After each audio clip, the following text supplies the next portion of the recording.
Sang isa kagabi sa akong pagtulog, ako nakadamgo ang sanguna nga tiyempo. Ako nakitaan ang ila kahimtangan, sila malipayon kag wala ginagutom. Ang panapton nga sulob sang mga kabataan, bahag kag batadyong subong man sing barong.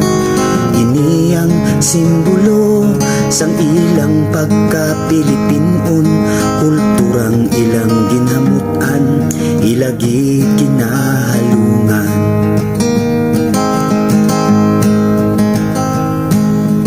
Ang mga tao nga wala sang mataas nga natun-an, apang ini sila may nahibalan man. Sila wala gagamit sa mga binagong abutang, apang ini sila may pamaagi man.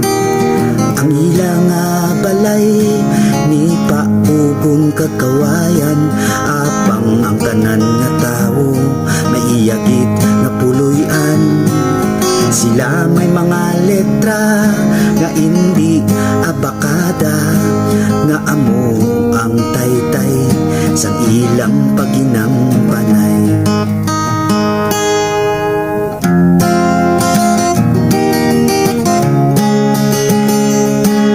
Sa akong pagbugtaw, akong nakitaan mga kabataan nga yara sa dalan, hindi mapakaon kag hindi mapabayuan, kag wala sang mga nagatipan na mga ginikana. Kadamo na subong ang binagko nga butang, bato kag salsalon ginahimo puloy-an. Apang sa likod sa sining kauswagan, madamo nga pamilya ang wala puloy-an.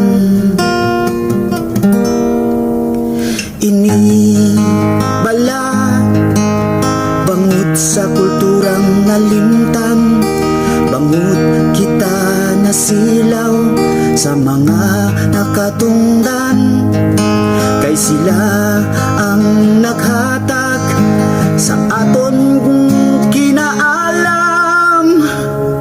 Apang madamong tingog ang hindi mabatian, apang madamong tingog ang hindi mabatian.